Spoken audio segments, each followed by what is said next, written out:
Hey everybody, hopefully you enjoyed today's show. Had a new captain to the show, first time he's ever been on, Captain Greg Lund.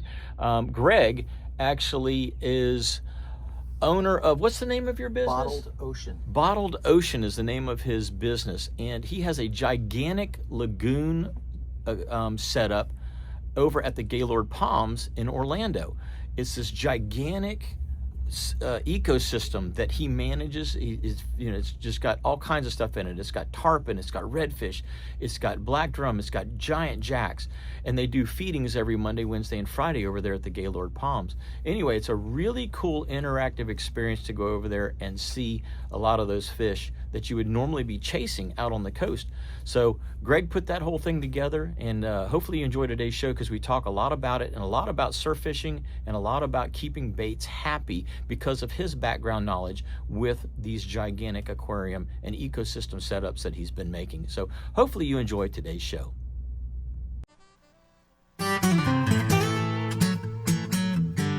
You're listening to WWBC, Cocoa, Melbourne, Titusville, 1510 AM, as well as W234BI, Cocoa, Rockledge, and W264AS, Rockledge, Melbourne, Palm Bay, and 100.7 FM.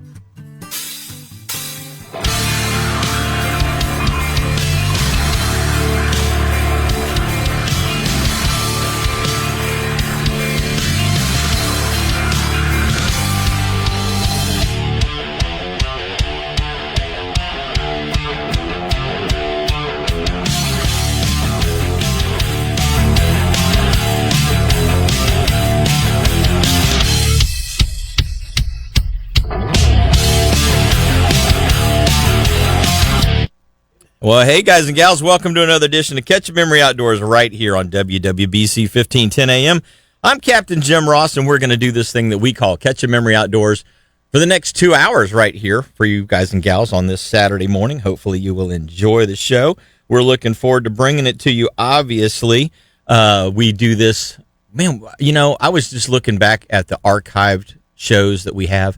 We've got like 10 years worth of archived shows that you can go back and listen to. So what's really cool about that is, obviously we do live shows every week, but if you're saying to yourself, I wonder what's going to happen in March, I wonder what's going to happen in April, you've got 10 years worth of what happened right there at your disposal. Go back and listen to it, because every show is a current weekly show for what's happening at that time of the year right here on Florida's Space Coast. And you guys and gals, obviously, with that kind of a backlog, you can have all kinds of great information to get yourself ready for whatever may be coming next that you need to go either hunt for, fish for, whatever it happens to be. So we're really excited about having that particular feature associated with the show. Even though we do these things live every single Saturday morning, you've got a great backlog of things that you can go check if you want to. And you just go to catchamemory.outdoors.com, click on that archive tab, and you've got, like I said, 10 years worth of backlog shows that you can go check on. Once again, you guys and gals that are listening on Facebook, thank you very much. Appreciate you guys. We're going to give you a little wave out there for that you're listening and watching. If you're watching us on, or if you're listening to us on the WWBC app, that's always a great way to do it. If you don't listen to the WWBC app, you should download it to your phone. It's a great way to get this station and, of course, our programming on Saturday morning. And then the streaming feed, if you're working on your computer this morning and maybe you can't have your phone on or whatever, maybe you're in a security type of a situation where you're not allowed to have your phones on in a specific area. We have a lot of that around here with all these government contractors in the Space Center. Sometimes you can stream it right through your work computer just by going to catchamemory.outdoors.com, clicking on that Listen Live tab. That makes it real easy. And then, of course, AM, FM, 1510 AM and the 99.9 and 94.7 and 100.7 FM signals that we have for you here on this local FM on the Space Coast. We appreciate y'all tuning in. Well, now that we've got all that out of the way, let me introduce my great guest this morning. Captain Greg Lund is joining me this morning. Morning. Good morning, buddy. Morning. How are you? I'm doing great, man. I am so. You know what?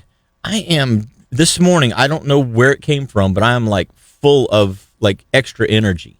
I don't know where it came from, but it's I'm happy to have it. It's because it's going to be 80. Well, I think that's part of it. After 3 straight days of north at 20 to 25, I am done with this. And spring, yesterday was the first day of spring. And so, I'm hoping that winter will be gone because I'm done. Yep. I'm done with north at 20 to 25.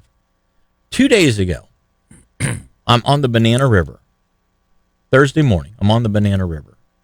It started off, it was about 60 degrees, 58, 60 degrees. Wind was about 15, okay? Tolerable. By 9:30, it was 25, overcast, drizzly, just miserable. I'm like, is this like Pittsburgh, Pennsylvania? I mean, what the heck is going on? Why are we having this crazy weather? That's what we get in late wintertime. We get a lot of wind, and we get overcast, and we get those light drizzles, and it's bone chilling, bone to the core, and it just frustrates me. So today, our producer Paul says it's supposed to get up to 80 degrees. I'm planning on that. I wore the shorts today, and hopefully it happens for us because I'm ready for a warm stretch. I'm ready to shed some layers. Well, Greg, you and I first met, golly, 15, 18 years ago? At least. It's been a minute. And we met through your project at the Gaylord Palms. Gaylord Palms, yeah. Why don't you tell the guys and gals, I mean, obviously you have a captain's license. Obviously, that part of it is relevant to the show. But I think that what you do for a living is a really kind of an important part of the show as well. And that is managing fish in confined spaces, which we can all learn a thing or two from, especially when it comes to bait and keeping bait alive and healthy. Yeah. We manage 360,000 gallons of live animal waterways at Gaylord Palms in Kissimmee. And it's kind of a really fascinating project because when we first got there, they had pneumatic fish jumping out of the water.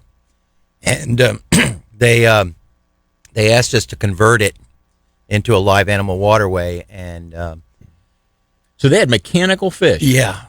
They were pneumatic. They ran on air, and you'd see a little flying fish come out of the water every now and again, and it was all bromine. So they said, hey, we want to do something like put sharks in here. We want to convert it. And we looked at the structure of the building, and it was all metal, and the salt environment was prohibitive. Right. So what we ended up doing was we ended up doing what we call a Eurohaline exhibit, which is a Eurohaline fish is the fish that has the ability to convert from salt to fresh water, like redfish, like snook, black drum, tarpon. Eurohaline. Eurohaline is the name of the. There's only a certain amount of fish that are able to convert into fresh water. So what we do now, we have a 160,000 gallon lagoon, and we only have about maybe 6 parts salt in that water. Very, very minimal salt. Regular seawater is 37 parts per million. Right. So we're down at like 2 parts, 3 parts, 4 parts. And we work with FWC, and we took their brood stock, their older redfish that they couldn't use to breed and raise hatchlings anymore, and rescues from all over zoos and whatnot. And we adapted all these fish. And now that's got to be a process in itself. Yeah, we have a big quarantine imagine. facility. And like redfish are a little tricky because they take maybe 7 or 8 days to convert. The easiest are tarpon. Obviously, they're quick. And then we went and caught jacks from the Port Canaveral that were this big that are now like 4 foot. 35 pounders. Oh yeah. And our jacks. Yeah. So it's really cool. We do a feeding show 3 days a week, Monday, Wednesday, Friday, and we have tarpon jumping out of the water, and it's a really cool exhibit. And we have baby gators and snakes, and it's a really cool hotel. Yeah, I haven't been over there. Man, it's been a minute. It's probably been 10 years since I've been over to see the exhibit.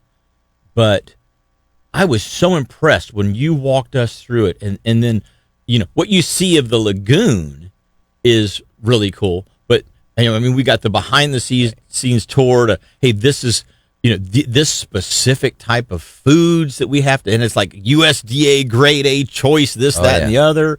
I mean, you're not just throwing fish carcasses into the water. I mean, there's a whole regiment of the feeding program and the protocol, and then of course all of the quarantine tanks that you had and everything. It was just such a cool thing to be able to see from start to finish, to really appreciate what you were seeing in the indoor lagoon system that you guys had there. Well, we got 100-pound tarpon in there and 40-pound redfish and giant jacks and black drum. It's a really cool. If you want to get up close and personal to all the fish that you like to catch, that's the way to do it. Just go down to Gaylord Palms and go to the Key West exhibit. That's where they all are. So, obviously, these fish had to be caught. You had to get special permitting to do this. There's a lot of, I guess, legalities that you had to jump through those hoops to get it done. Obviously, FWC being involved with the project, it made it a whole lot easier. Yes. Than just trying to every fish is permitted by FWC, and they know where it came from and how it got there, and they come in and they inspect our facility on a regular basis. And anytime we make a move or a fish dies, we have to report it to them. So it's a really tight run operation, and we have full-time staff down there in a huge quarantine facility, and it's a great little project. So you were just mentioning, like, you got some redfish that were too old. I mean, how does a redfish get too old? Do they stop producing eggs and milk? The brood stock, after so many years, they get to the point where they just don't produce the eggs or whatever it is, and then FWC obviously can't return them to the ocean. Once they're captive for life. So we go to their ponds. They're on the West Coast down there at Port Manatee, I believe, is where they have a facility where they breed all the redfish. And they have these giant ponds, and we literally go down there with hook and line, and we catch these fish, and then we put them into, holding tanks, and then we bring them back, and then we acclimate them, and then put them through quarantine and whatnot. So what size did you start with on those broodstock fish? Most of them are big. They're so you're not getting like 30 inchers. You're getting 40 or 50 inches. Yeah, we're getting the big ones because they've worn their life cycle out basically, and they're just ready to retire from what they were doing, and then we also get a lot of rescues. Like FWC will go into a facility that hasn't permitted fish properly, or they're not the water quality is not good, and they force the facility to give up their animals because they're not being treated right. So then they have to find a place to put them. So they come to us and they say, "Hey, can you take on a couple more redfish or whatever it is?" Right. And so we help them out that way too. And it's a great relationship. FWC works with us, and they're a great organization to be involved with. So going, I mean, you got to have a holding capacity though. Mm-hmm. I mean, there's got to be a carrying capacity that the lagoon can hold, so you can't overstuff it. No. Do you have, let's say, do you have regular die-offs? Is there a regular fish dies once a month, once every 5 months? Things happen. Yeah. Sometimes there's accidents happen. We've had guests in the hotel that actually snuck down and went fishing and killed a couple fish. Geez. I don't know why it's always during the Home Depot convention for some reason. But no. We've had That's like the guy that wants to go to Bass Pro Shops and fish in their tank. Exactly. And then I'm getting my 10-pounder. And sometimes there's like a chemical gets in the water or something, and it can produce maybe like from a cleaning the floor, like something like that. Okay. They'll come in and power wash the floors, and then they'll release soap into the lagoon, and we tried everything we can to make sure that doesn't happen, but every now and again it does happen, and we do lose a fish here and there. But for the most part, we have fish that have been around for 15 years. Now, when you have a fish that dies, do you go and like do an autopsy? Necropsy. Yeah. Necropsy. Yeah. Okay. Yeah. We we'll send it out and we'll find out what happened. How many fish? So obviously, a chemical spill or something like that. Yeah. That's not good. No. They're accidents. They happen. But do you ever find out? Oh, this fish just had a heart attack. This fish just died of old age. This fish had cancer. This fish. Yes. Do you find? We do find that out. Interesting. That we just had a really big garfish in one of our exhibits in the freshwater side in the Everglades exhibit, and it stopped eating for like a month, 2 months. And we couldn't figure it out, and it finally passed away. And we sent that fish off to get diagnosed, basically, and they found out that there was something going on with the digestive tract, and that's why it didn't eat. So Interesting. yeah, we have a vet that comes in and checks out fish. Now, this obviously there's so many segues that we could do off of this. I know that like Bonefish Tarpon Trust takes fin clips of bonefish permit tarpon, and then they do analysis on them to see what kind of chemicals that they have in them. Now, these are fish that are swimming in the wild. Right. Florida Keys is a prime example. They find all kinds of like antihistamines and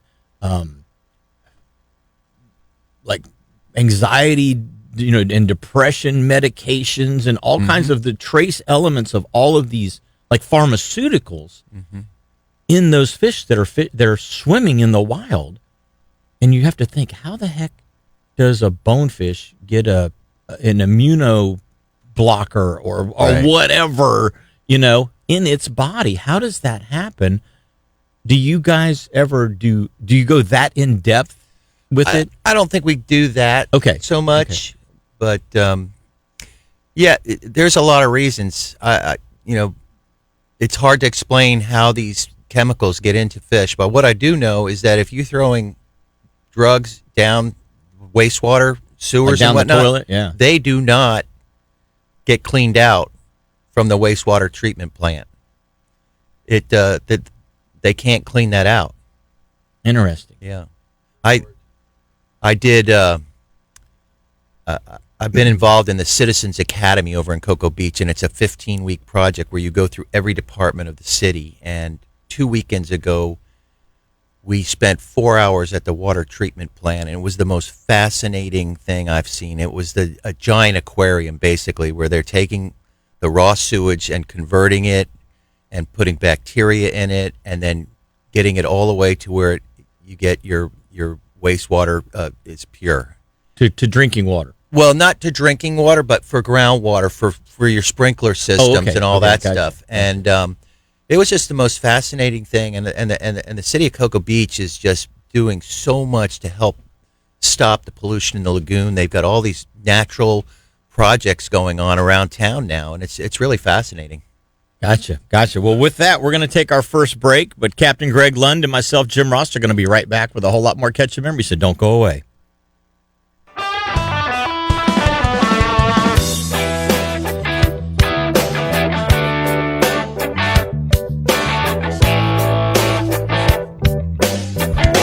Assassin, the most trusted name in bass fishing lures, is now the top soft plastic lure brand for saltwater.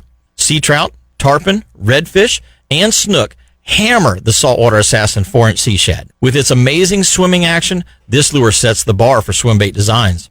Other companies continue to try, but none have been able to replicate the action of this incredible minnow-style lure. But Assassin has other proven designs. I like the native shiner-colored 5-inch shad Assassin. That's my go-to lure when I'm targeting big gator trout. Redfish love the drunk monkey or the mudbug-colored 4-inch Assassin shrimp cocktail. And you can rig these on a weedless worm hook or the amazing Assassin spring-lock jig head. Now, these are just a few of my favorite Assassin lures.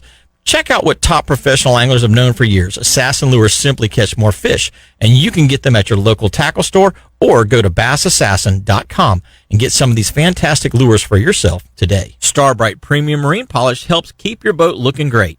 This easy-to-apply premium polish uses polymers instead of wax, so it lasts up to 3 times longer than traditional boat wax. The polymers in Starbright Premium Marine Polish are also easier to apply, block UV rays better, and help keep fish blood, slime, and poop and other stuff from sticking to your gel coat. Starbright Premium Marine Polish isn't a wax, it's a sealer. It's safe for all fiberglass, paints, and polished metals.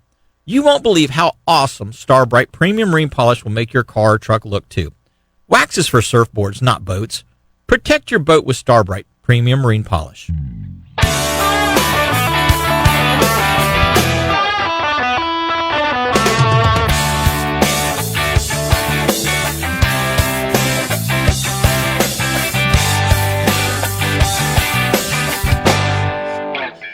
Hey guys and gals, welcome back. This segment of the show is brought to you by Strike Zone down in Melbourne. Make sure you stop in at Strike Zone, get all the cool stuff that you need.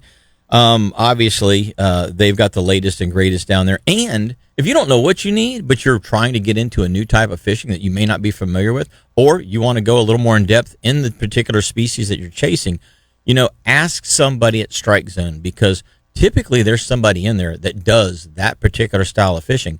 They can give you some pointers. The nice thing about going in there is, if you go in on a Saturday morning, probably one of those kids that is working in there was out at the inlet on Thursday or Friday night, throwing their bucktail, their lip diving plug, their whatever spoon, and you can tell you, hey, on the incoming tide they were eating this, on the outgoing tide they were eating that. So that's one of the great things about stopping at Strike Zone is the people in there fish, and they know they have a finger on the pulse of what's going on in many places in the lagoon system, and they can obviously, or we're offshore, and they can help you get the proper tackle that you need to get set up so that you can go out and catch a lot more fish. So stop in at Strike Zone and just mention to them, hey, when you're checking out or whatever, hey, we heard about the place, heard about, coming down here checking it out from Catch a Memory Outdoors. I would really appreciate that.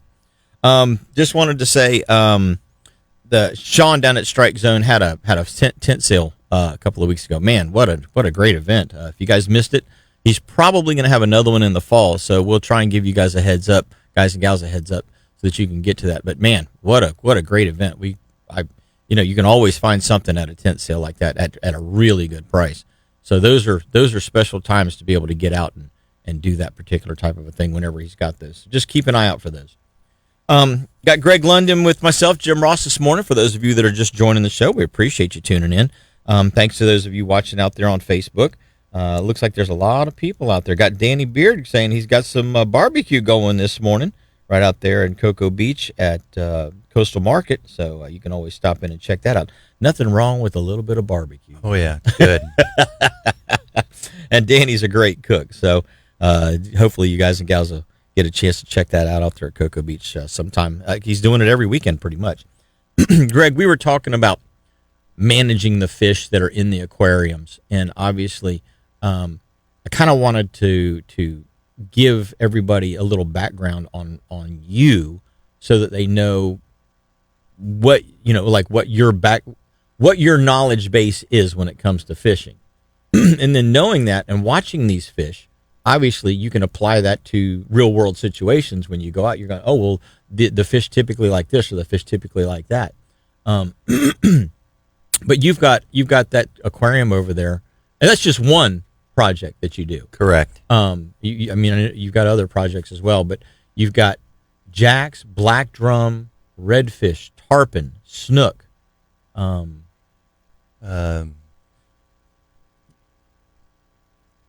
think no trout. Trout do not adapt. No, very they don't well. like. No, they don't like. They don't like water without salt in it. we have some large mullet in there too. Sometimes Mm-hmm. they don't last that long though. I imagine the tarpon put a whooping on them. It's amazing how much they are creatures of habit. Like, we feed 3 days a week there. We do the show, and you go in there on a Monday, and they're just waiting for the food. They're unbelievable. They know it's been 2 days since Friday. They know. Yeah. And it's interesting just to watch them, the way they swim, the patterns that they do at certain times, certain daylight hours. When it's overcast, they have a different swimming pattern.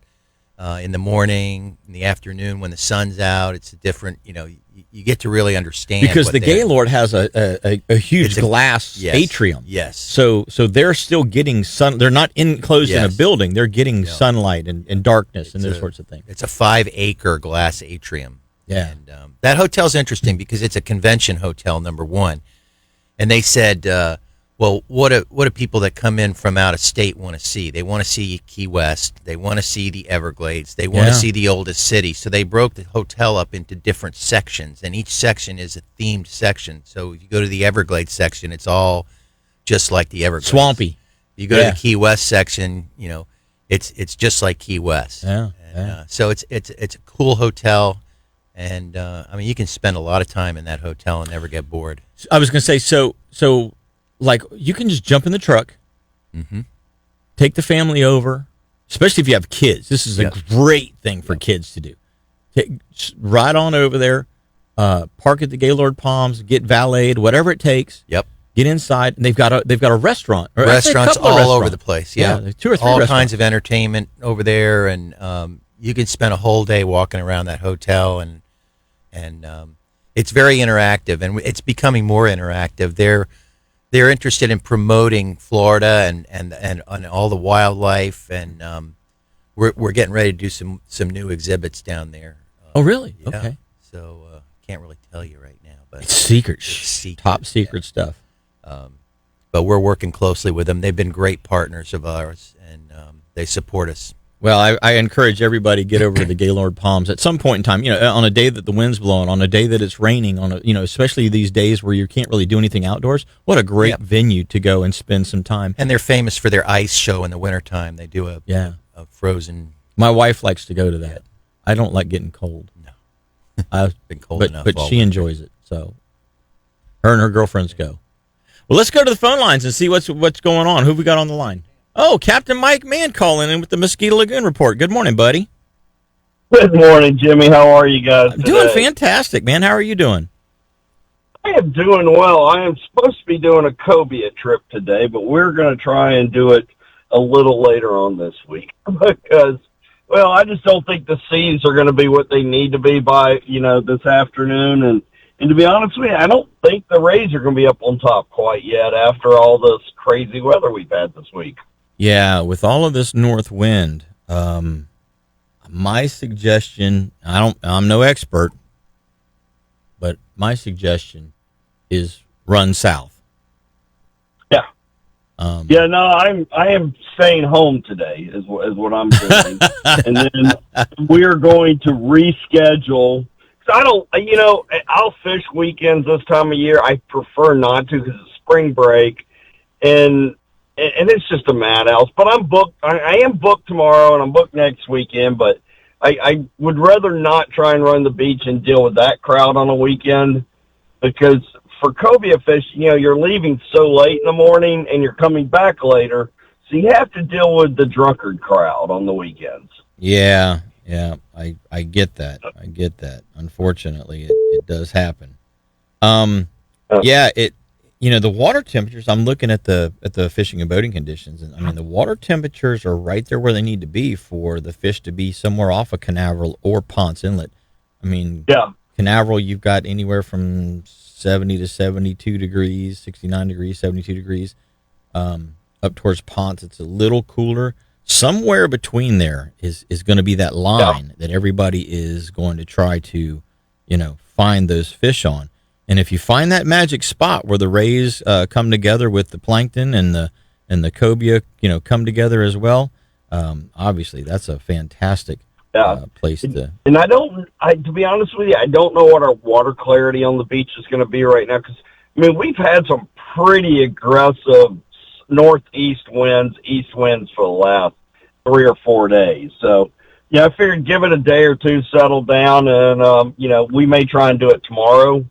Go from there. I should have my little boat back this morning. Tom Gordon at the skiff shop was able to do a rush job and get me. Wow, I was going to say that's a quick turnaround right there.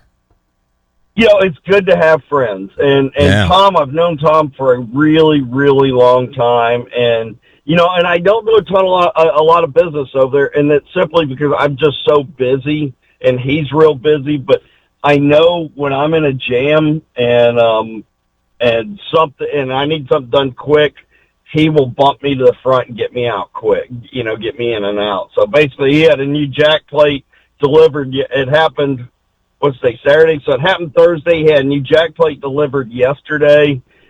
But it was supposed to be in by noon. It came in around 3, so he's like, I'll have you ready Saturday morning. Gotcha. I'm like, Gotcha. You're the man.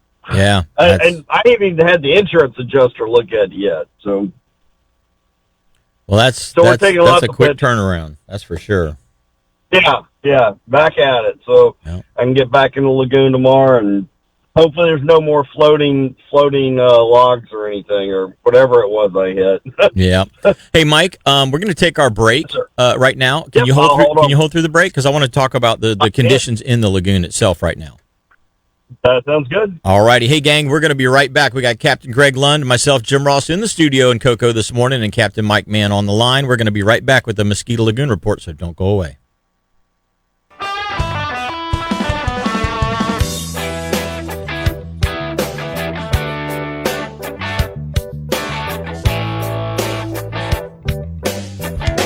Grill's Seafood Deck and Tiki Bar is one of the Space Coast's most popular local hangouts.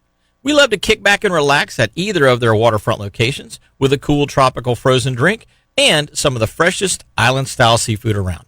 Grill's is known for its fantastic food quality, like their bacon-wrapped scallops, shrimp Cuban sandwich, or one-of-a-kind Bahamian fish chowder.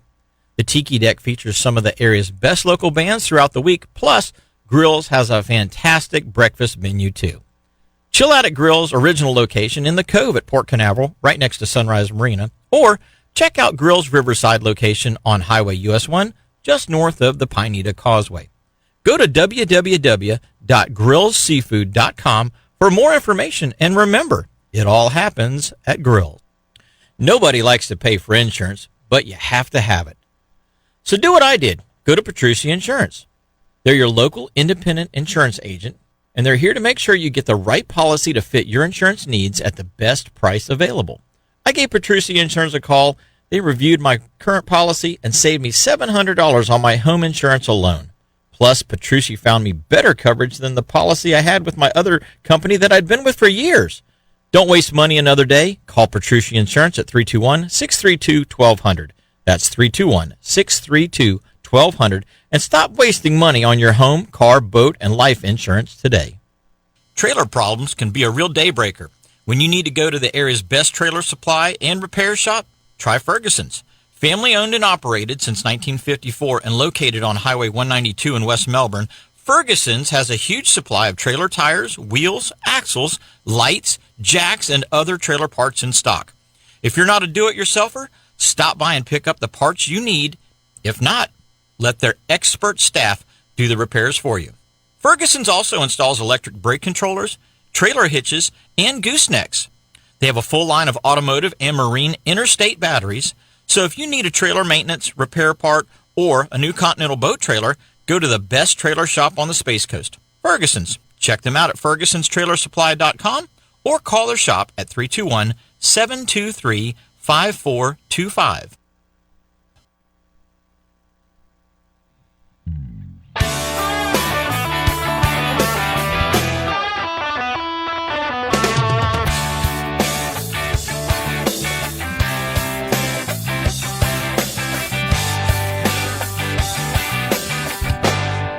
Welcome back, everybody. We appreciate you tuning in every Saturday right here to Catch a Memory Outdoors. This segment of the show is brought to you by Direct Graphics. If you need some shirts made up, if you need any kind of business advertising paraphernalia, they can obviously make it for you. So you know whether you need team shirts for your crew, whether you need billboards, whether you need business cards, they can do everything from start to finish. They can design it and then print it and install it and get it on there for you. If you don't have a business, but you want to make your boat look a little fancier, they can come up with any kind of a mural to put down on a vinyl wrap on the outside of your boat. All you got to do is tell them, the basic design you're looking for, give them some outlines, and then obviously tweak it from there. Color schemes, everything that you want to do, those guys and gals over there can do it. So obviously we've been working with them for quite some time, and we appreciate those guys at Direct Graphics. But if you have any ideas, you want to talk to them, give them a call, 321-631-1001. That's 321-631-1001, and that's Direct Graphics in Cocoa. Give them a holler. going back to the phone lines, we got Captain Mike Mann on the line right now. Mike, Mosquito Lagoon, we've had north wind. Has that brought any cleaner water into the lagoon? I know it has not raised the lagoon height at all. It is, it is, the water is some of the lowest I have seen. I mean, there are sandbars. I'm like, oh, there's a sandbar there? I mean, it is literally the last few days, plus today's the first day of spring, so that hasn't exactly brought in, with the moon, the moon phase hasn't exactly brought in huge tides, and then we get this. So, yeah, it's been incredibly low. To be honest with you, I haven't been able to get up into any of the flats or to check the water quality. It's just been so overcast. Yeah. All I week. was going to say, you So probably can't even hardly get onto Tiger Shoal right now. Well, yeah, I haven't even tried, to be honest with you, because just that run from George's to Tiger with the winds we've had is not something I cared to do without if I would have done it in the Panga in my 23-foot, but, and still not been really comfortable doing it then. I mean, we've had some nasty seas. But what I found is a lot of the guys who were throwing chunk and we were throwing points and stuff, the bite has not been there on that, where I've done really well this week on a 8-ounce jig head and a shrimp. I went back to my winter pattern and fishing deep holes. We've had some really good trout bites. I mean, get some nice, 18, 19-inch trout in deep holes. And just a jig head with a shrimp hooked on it. That's great to hear because, we lost, with the freeze this year, we lost a lot of our trout in the Indian and Banana Rivers between Titusville and Melbourne. And so that's really good to hear that they're not too far away. There are trout that, obviously then are going to spawn next month. Oh, yeah, and, April and May, they're going to spawn. And then obviously we can hopefully start to rebuild our stocks throughout the central part of Brevard County here on the middle and lower half of the Space Coast. Yeah, because we did not, ironically being north of you guys, you would have thought we'd have had a bigger trout impact, but we did not. I saw very few trout. I did see snook, and they were mostly JB's north. Once you got up in there, and it was where there was more, if they were in a place that had good flow, they survived. If they were in some of these little coves and stuff where there wasn't a lot of water flow, those are the guys that didn't make it. So back to the winter pattern, shrimp on a jig head. Yep. Are you throwing any small artificials at all? I just it's been too windy to really do that, to cover water. It's basically this whole week, it's been post up, working area with what you can cast, go to the next area. Gotcha. So I've been fishing, more of the current areas, more of the deep drops, the curves and points, but mostly my deep holes where it goes from, 2-3 foot to 8 foot and then comes back up. Those little holes, especially with the ripping water we've had through due to the winds, those fish will kind of drop in those holes, and it's very similar to like a guy does in freshwater trout fishing. Those fish will kind of lay in those little eddies and allow food to come to them, and they don't have to work as hard. Gotcha. Is there a shrimp run that's been going on? There is, yeah. We've actually had a really good shrimp run. I've noticed in some of the areas, a couple of my back creeks that I fish, as we're fishing, I'm seeing shrimp, jumping and getting spooked out of the water. So that has helped a lot as well. Yeah. And we're catching a nice, fun mixed bag. We, nice trout. We've had some black drum. We've had some redfish. We've had some good sheep's head. Not real big sheep's head, but fun sheep's head to catch. Mm-hmm. And then you got the jacks. We've got some baby jacks kind of mixed in a few different places. Haven't found any pompano. I heard they were running, about 2 weeks ago, they were running pretty good, and I just haven't been able to find them. Some years I find them and they're great, and some years they're elusive to me in there. Well, and that's just pompano in general. I mean, they move. They're like jacks. They are a jack, but they move so much. Yeah. You may find them one day, and the next day they're 2 miles up the river, or 2 miles down the river. Or the lagoon. So yeah, trying to get a bead on those guys is I mean, that's like trying to catch a sprayed roach. Yeah. Yeah. You either land right on him or one- you're way off target, you know? Yep. Or you got a nasty poison spot right in the middle of your kitchen. Yeah. But it's I'm looking at the forecast. It looks like this week is kind of a little bit of a roller coaster, but better weather roller coaster. I think next 4 days look beautiful with light winds. Then I think it switches northeast again or something. It's I think we got a midweek front coming. It is March. That's all you got to say. It's March in Florida. Yeah. So there's going to be wind. Just you don't know what direction it's going to come from, but there's going to be wind. Always is. Yeah. No, I'm just happy to see blue skies. I mean, we finally got some blue skies yesterday, and man, I can handle sunshine and wind. I can handle cloudy and no wind. Yeah. I cannot handle windy and cloudy. It's colder, and you just can't do anything. But when you're getting 20+ mile an hour winds, it really restricts what you can do anyway, fishing wise. Whether the offshore's out, so you're in the river and you're in the lagoon system, and it does limit quite a bit what you can do. That is the truth. I told my Thursday afternoon guys after Thursday morning. By 10 o'clock that launch went off right there at like 10:28 or 10:20 or whatever it was. Mm-hmm. Thursday morning, we're in the Banana River looking up the river through the 528 bridge. I was actually between 520 and 528 when it went off. Other than the first 2 seconds, you couldn't even see it. I mean, between the rain that was coming, the low cloud deck, it was. I mean, you could hear it really good, but you couldn't see it. I mean, it was a mess. But I told my afternoon charter, I'm like, don't even bother coming because it's miserable out here. And he's like, are you sure we can't catch any fish? And I said, look, we've been out here for 3 hours throwing live shrimp, sand fleas around the docks and the mangroves, throwing artificials on the deeper flats that still have some grass on them and some calorp on them. I said, we have caught 1 10-inch trout. If you want to come, bring it. But I'm telling you right now, it is not worth spending the time or the money because you're going to be wasting both if you try and fish today. And my morning crew, obviously they didn't really, the weatherman did not predict that particular weather pattern. They said it was going to be windy, but they didn't say overcast and rainy as well. My morning crew was like, hey, we get it. We understand it was worth a shot because when we started off, it was pretty nice.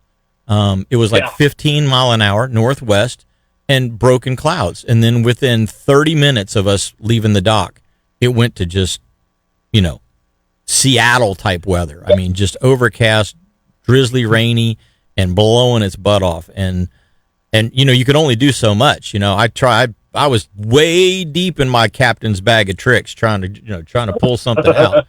And I was down in like the Q's and the R's and the S's. I had gone way past A, B, C, and D, and we just weren't catching anything. So I told him, I was like, let's wrap this one up, cut it short. And then I called my afternoon guys and said, don't worry about it. Don't even bother. And sometimes you just have to do that. I don't want to take my clients on a boat ride. And if the fish aren't responding, it turns into a boat ride. And that's just, I hate that. I hate that for them. I hate that for me. I mean, obviously this is how I make my living. So I hate turning down money, but it's like, you gotta treat the customer the right way and make sure that he knows, hey, I'm looking out for your best interest here. Yeah. Well, and we provide a service. And if we feel, I tell people all the time, so look, if I'm trying to talk you out of giving me money, just listen to me. Because I like money, but if I'm trying to talk you out of giving it to me, there's a reason. Yeah.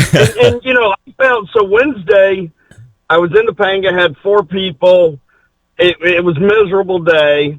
We did great, though. I mean, we really had a great morning. Wednesday was not too bad. You're right. Yeah, no, Wednesday we had a great bite, had a great day. Had 4 women on the boat. They were competing against 4 husbands on Matt Lee's boat, and the girls whipped their tails. Nice, and, nice. So Thursday in typical fashion, I'm like, well, I've only got 2 guys. I put the boat in, pick up my guys. I'm like, the wind's laid down a little bit. Let's try doing something different than what worked on Wednesday. because, that makes perfect sense. Rather than rinse and repeat, let's go try something different. Yeah. And then the wind picked up, and that's when I struck the object and just ended up having to limp back home and cancel that trip. Yeah. So At least you got so yesterday I'm back in the Panga. We're going to do what worked really well on Wednesday that I ignored on Thursday, and we went back and it worked great. And, that's my go-to up here. I got maybe a dozen spots depending on the wind, and they're really good winter time when it's blowing and you can't do really anything else, and an 1/8 ounce jig and a 10 dozen shrimp or something. You go through a lot of shrimp, but it tends to work, and you get some. What I have not been catching this year is the big mangoes. I don't know where my big mangoes have gone.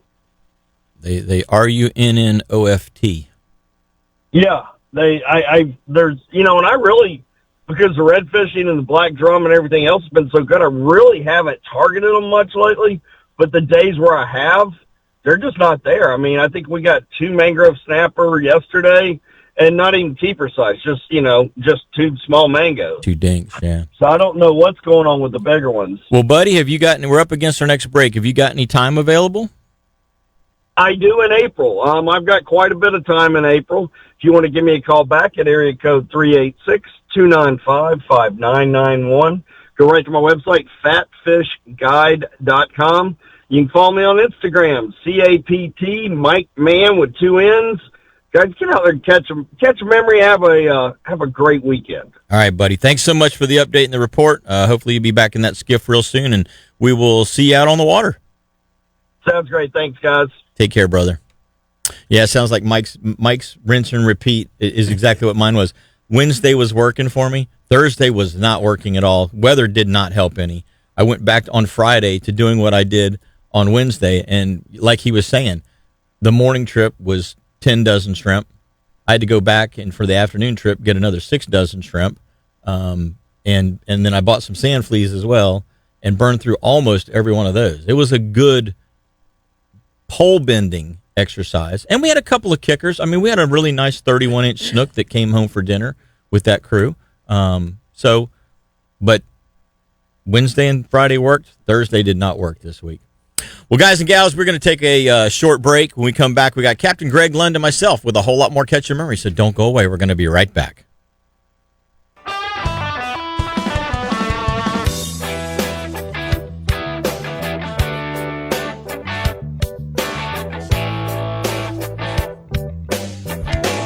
Who's got the best selection of rods and reels from Penn, Daiwa, and Shimano?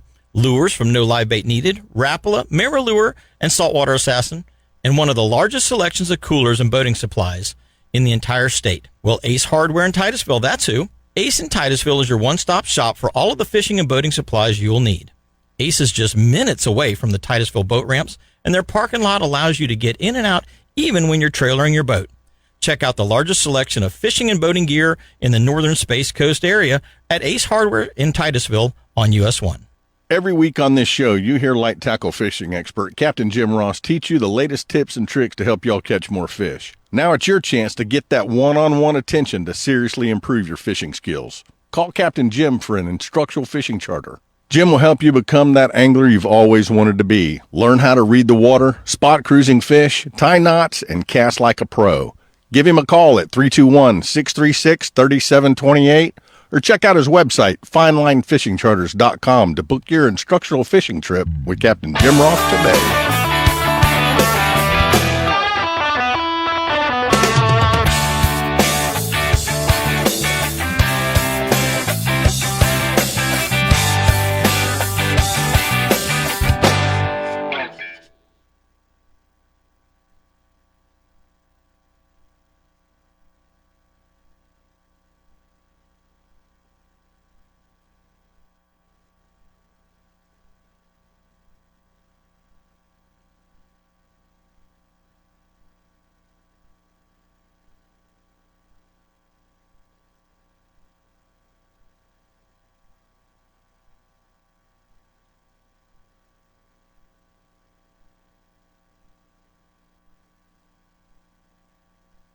All righty. We're back. Imagine that. Dead air. Not good. Well, we're back, and hopefully you guys and gals didn't get too bored over those last 15 seconds there. Anyway, had to take pause for the cause. Yeah. Got to drop some of that coffee off that we put in a little earlier. Let's let you know that this segment of the show is brought to you by Engel Coolers. So if you haven't been out, checked out the Engel Cooler lineup, you can go to their website, engelcoolers.com. Every once in a while, you find they've got the sidewalk sale going on, and they just had one. Hopefully we'll get you guys and gals another heads up whenever you can go check that out again, and you can get some huge discounts on some overstocks and some blims and stuff like that. But no matter what you do, check out Engel Coolers, because they are one of the best products that you are going to ever put on your boat, in your truck, on the back of your side-by-side, or your tumbler that you carry with you in the morning to work.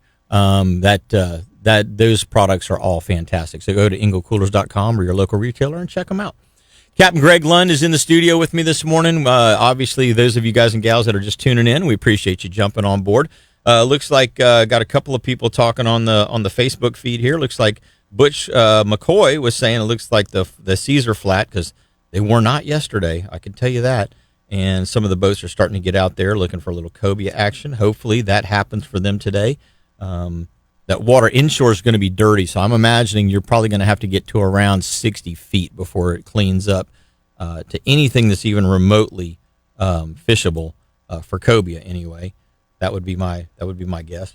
But there's a lot of stuff going on inside as well, so we're going to be talking about a little bit more of that. Excuse me, Greg. We talked about your background, obviously dealing with large scale fish aquariums. Basically is what you do, is on a grand scale, way bigger than we do at our houses. But you've recently, at least recently, to my knowledge, started taking up surf fishing, and you've been crushing it. Yeah. I mean, every time I see a post from Captain Greg Lund, it's like, oh, here's another keeper going home for dinner, and you're doing it. You're not even taking the boat. You're just doing it from the surf. Yeah, I've actually been surf fishing for a long, long time. Okay, since the mid '80s, and when I got landlocked in Orlando, my wife and I would go down to Port Orange every weekend. You could drive on the beach. I'd take all my surf stuff, and I was fortunate to learn from some really good surf fishermen how to read the water, looking for the runouts, and when I moved here 10 years ago, I realized how lucky I was to be right across the street from the beach. You're literally right there. And I hooked up with a couple of guys, and they taught me a lot. Right. And, now what I do is I have an e-bike, and I run the beach pretty much every day, every morning, and I talk to all the surf fishermen. So I kind of have a good read on what's happening, what's biting, and it's really fun. Surf fishing is really fun. I get a real kick out of it, especially when the mullet runs on. Well, the thing about surf fishing is you can make it as simple as you possibly can. You can go get the sand spike. Mm-hmm. You can put the rod in the rod holder. You can throw the pyramid sinker or the Sputnik out with the 2-drop or 3-drop rig and some baits on it and sit and wait. And that's the way some people really like to fish. They're chilling. My grandfather was that style of fisherman. My grandfather on my dad's side was that style of fisherman. Mm-hmm. He was, hey, you know what? It's a fantastic day to be alive. Let's just sit back, chill, enjoy this weather, the sunny weather, obviously. And if we get a bite, we get a bite. Bonus, rod bends over, bonus. Then you have my other grandfather, who was, okay, they're not here, we got to move. Bang, bang, bang, right. Get a couple of fish. Okay, they stopped. Okay, and we got to move. I mean, he was the hunter. He was the epitome of chase the fish, chase the bite, go find where they're at. And so that's more, as a guide, that's more my style, is let's go chase the fish. And one of the things I talk about, especially in the fall time, because that's when I do it the most, is following the mullet run, following the action as it goes down the beach. But with your bike, I mean, that's a great way to be able to just stop, cast a few, the bait fish, the pelicans, or whatever may be moving on. You jump back on the bike, you go get back in front of it again, and you chase that bite down the beach, actively hunting, the way you would be poling after a schooler redfish or trolling, motoring from dock to fish for snook. It's a very interactive way to do it. Well, it's very inexpensive too. That's you the don't other have part to, of it. You don't have to load up on gas or go through the locks or No deck brush at the end of the day. No, it's rinse your rod off and put it in the garage again. And it amazes me how much the beach actually physically changes on a daily basis. One day there's like all kind of big washouts and runouts, and the next day it's dead flat. And every day is a different day on that beach, and it's really important to find, where the riptide is, because the fish sit on the edges of the riptide waiting for the bait to get washed out. And so you're fishing it from the beach in the same fashion that I'm fishing it from the boat. Correct. Because I'm outside of the surf break, running the edges, looking for a rip current or a run out, which obviously is deemed a rip current if you're in the beach side of it. And so, like you say, you have water flowing in a different direction than all of the other water. That run out is that feature that structure, if you will, if you want to put it in quotations. Yeah, it's the features you're looking for, because there's where the change is. Right. When you see the foam on top of the surf, one's going from north to south, and all of a sudden you see the foam coming the other way from south to north, and it collides. That's where your run out is, and they're easy to spot.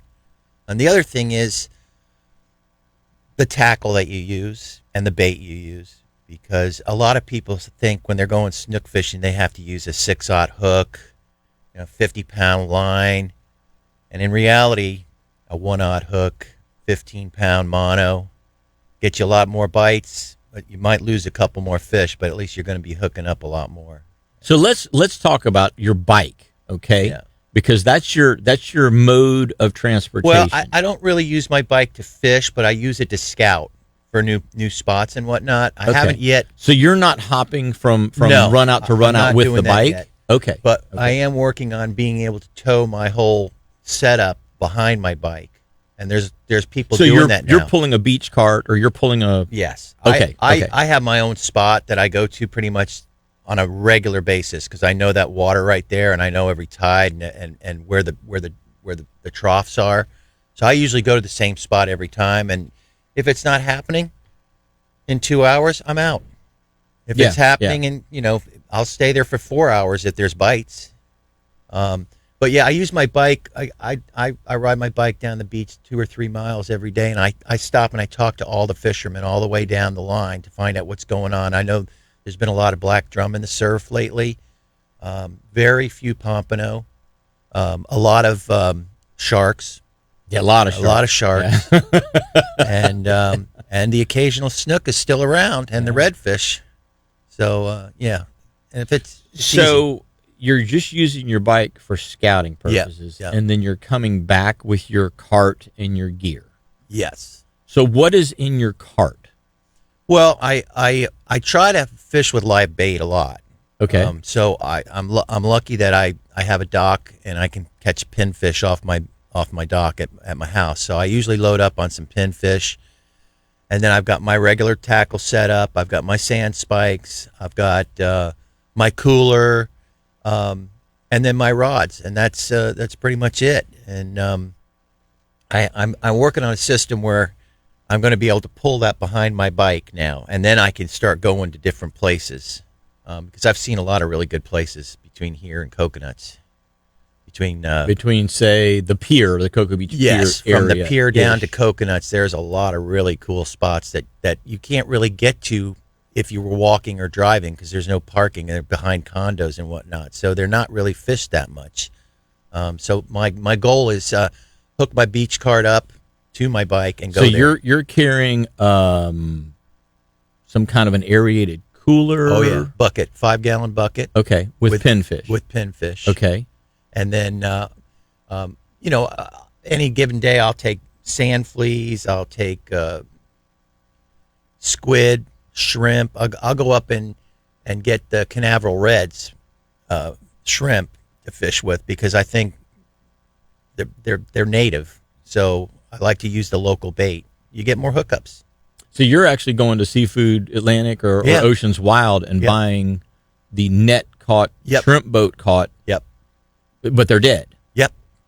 So it's interesting you mentioned that, because in the Keys a couple of years ago, there was no bait.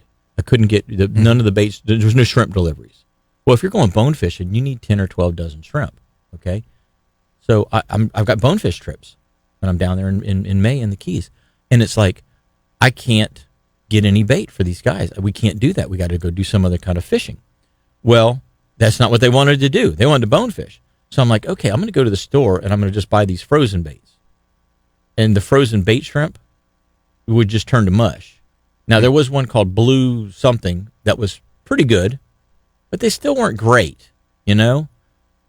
So I'm like, well, I'm going to go to, I was in Publix one day and I'm just walking by the seafood counter and they got shrimp there. And I'm like, well, I'll just buy some farm-raised. I'll buy a half a pound of farm-raised shrimp and I'll use those. Let me tell you, bonefish know the difference. Yeah. They would not eat the farm-raised shrimp. Now, the catfish loved it. And that's some of the places I fish, the bonefish and catfish are kind of in the same vicinity. We caught every catfish on that flat. I mean, every one of them. So I'm like, okay, that didn't work. I'm like, well, maybe I was just using the wrong shrimp. So I got the Key West Pinks. They had Key West Pinks at the Publix because it's local. Oh, my goodness. Bonefish were like, I need me some of that right now. Yep. I mean, and we caught bonefish after bonefish after bonefish on chunks of little Key West Pinks. So bait, in this case, Canaveral Reds, definitely probably makes a difference. Guys and gals, we're going to continue this discussion as to what Greg's setup is. When we come back, we got a whole nother hour of Catch Your Memory coming right at you, so don't go away.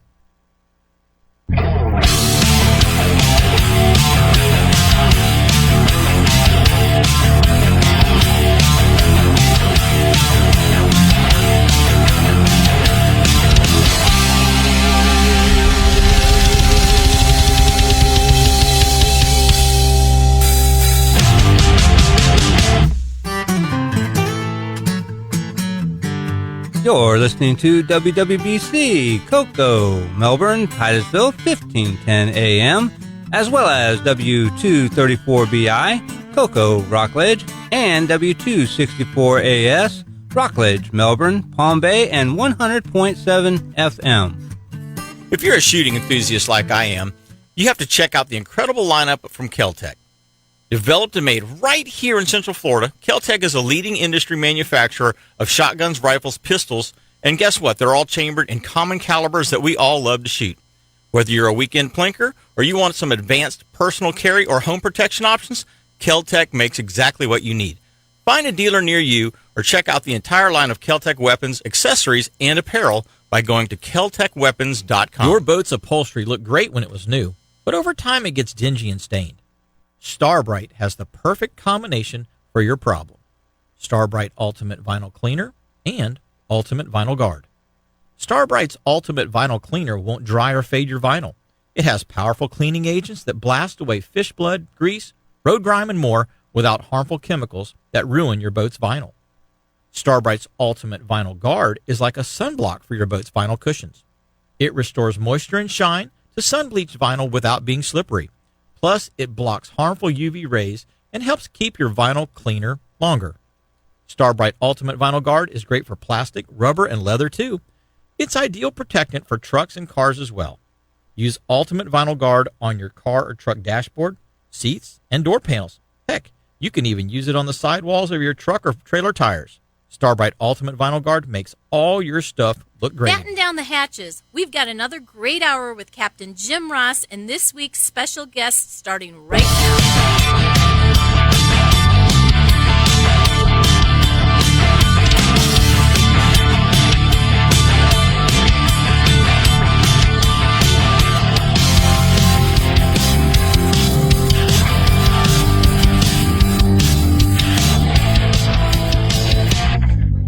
Welcome back, everybody. Hour number 2 of Catch Your Memory Outdoors right here on WWBC 1510 AM. We appreciate you guys and gals tuning in every Saturday morning. Greg, we were talking about specific bait types in that last segment of the last hour of the show, and obviously you found that some shrimp are not equal to other shrimp. Correct. When it comes to fishing here at Canaveral, you're getting these Canaveral Reds, which, by the way, are not inexpensive, but when you look at the price of, hand-picked shrimp, as an example, at $8 and $10 a dozen, they're really not all that out of line. No, you can buy those. I guess they come in 5-pound or 10-pound bags, and we usually split them up between four guys. So we each put in a little bit of money, and that lasts a whole season. That's the way I buy my Key West pinks. Right. So, like when I go down to the Keys, I stop at Keys Fisheries and pick up. But I eat those. I'm not giving those to the fish. So you've got your so the bike is the scouting tool. Yes. Okay. And you go and you look at the beach, and then you go back and you get your stuff and come back, or you have it with you. I'm trying to I follow cruise that the whole beach on a daily basis, and I talk to all the anglers that are there. And there's a lot of anglers right now on the beach. So I stop and I talk to each one. I was like, "What's going on? How you doing? Oh, I caught this, that, and the other." And then occasionally I'll stop and watch some guy haul in a nice big black drum, and I'll know, okay, they'll tell me, "Oh, it's been pretty good. We're catching a lot of whiting, or we're catching, we've caught this, that, and the other." And then if the conditions are right, I'll go out the next morning because I know that there's fish in the area. Yeah. So rather than sitting there all day wondering if there's going to be a bite, I just wait until I can see all the anglers are catching stuff, and that tells me it's time to go. Right. So let's talk about your fishing rod and reel and line setup. Okay. I mean, are you surf fishing with the 12-foot? I rod, actually exclusively only fish with Alvies. Okay. That's I've had my Alvies set up for almost 40 years, believe it or not. Really? And that's all I fish with. And they're just great offshore, surf rods. It's probably a 15-foot surf rod or 12 to 15 foot, and I just love the action you get on the Alvies and the ability to cast in a distance. You can cast a mile. Yeah. I don't know of any reel that you can cast farther than an Alvy style reel. And they're so durable. I mean, I've had those same rods. I think I've only had them serviced once. But I just got used to it, and I love the setups. And so an Alvy reel, which you actually spin the thing sideways to cast it, and then lock it back into place. Yeah. So it casts like a spinning reel, but it retrieves like a conventional reel. Well, it's almost like a fly rod, a giant fly rod. Yeah. But you can spin 90 degrees. Yeah, you can turn you turn it to cast. Yeah. And then it comes off just like a hand fisherman would do. Yeah. And then you just turn it back the other way and lock it in. And then it's a conventional, and it's got a lever drag on it. So you can adjust. And, when we're fishing for snook, you don't have to cast that far because they're always in the troughs. Yeah, they're less than... And they're right where the mullet always like are. Waist deep or shallow. Yeah, I mean, sometimes they're 20 feet. Yeah. And, and the other thing is just having a super loose drag. That's one of the things that a lot of people that fish the surf and also people that fish the pier. Yeah. People that fish piers don't realize that the farther away from the pier that you cast, the less likely you are to catch a fish. Because you're throwing as far away from the structure that the fish want to be next to as you possibly can. I see. The guys that know what they're doing, I watch them on the pier here at Canaveral all the time. Yeah. And you've got the guy, he's got the 4-ounce pyramid sinker, he's got the 2-drop surf rig, with 80-pound mono or whatever it is, and he's got 2 shrimp, and they're hooked dead in the center, and they're dead, and they came out of the package that you bought at the store, and it's just like, you want to try and tell that guy, you're setting yourself up for catfish. Yeah. That's what you're not going to get much on that rig. And they try and throw it as far as they possibly can away from the structure that the fish want to be next to. Now, the guys that know what they're doing, those guys are typically dropping straight down, pointing their rod straight down at the water and fishing right next to the structure. Right. And they're catching sheephead, mangrove snapper, snook, black drum, on and on and on, because the fish want to be there. The Right. farther you throw your bait away from the pier, the less likely you are to catch a fish. But it seems like it's a casting competition for everybody on the pier. They want to see how far they can throw. Well, I mean, I hardly ever get my ankles wet when I surf fish, but I see these guys wading up to their necks to Yeah. get out there and, Yeah. and do the biggest cast possible. But that's not it. Exactly. You just gotta know where the trough is. There's 2 troughs usually. Well, I would There's say the first and second sandbar. sandbar. Yeah. And you can tell by the way the waves are breaking where they are, and you just got to look for the runouts, and the water looks different where the trough is. There's no doubt about it. So with your Alvy reels, you can cast if you need to get out there, it's high Yep. tide, and you need to get past the second bar because that's where the Pompano School wants to hold. You can get to them. Yep. Okay. But like you say, on the high tide, a lot of times the first trough is where the snook are. Right. And that's one of the things that I've seen you catching a lot of is snook. Yep. So is that a pinfish bite? Is that a shrimp bite? Is that a all of the above bite? It's well, when there's no mullet around, it's pinfish. And they like a pinfish or a croaker just as much as they like a mullet. But when the mullet's running, you're fishing with the mullet because that's what they're looking for. Right, right. And how you hook the mullet is so important. You know, the mullet on there, there's just a little tender part of the upper lip that you got to get the hook through just right, and it'll stay alive forever. Yeah, because it can regulate the amount of Yep. water going and oxygen going across his gills. Yep. If you go through the bottom and the upper lip, Yeah. now he can't regulate because he's having a hard time Correct. opening his mouth and he dies much quicker. So there's a lot of little tiny things that I was fortunate enough to learn from other fishermen, and So Alvy reel, 12-foot rod. yep. What pound test line? I fish with 20-pound braid, Okay. and then very light leader, maybe 15-pound fluoro, or 20 at the most with small hooks, 1/0, 2/0. And what are you using what is your final rig? I mean, what is your weight setup? Your final. There'll usually be a little snap swivel from where the braid goes to the leader, Okay. and then I'll use a bead or a little cushion to stop the sinker from hitting the swivel, if you will, and then goes right just maybe about 4 foot at the most, 4 foot leader. And So you're using a fish finder rig, sliding sinker fish finder rig. yes, Okay.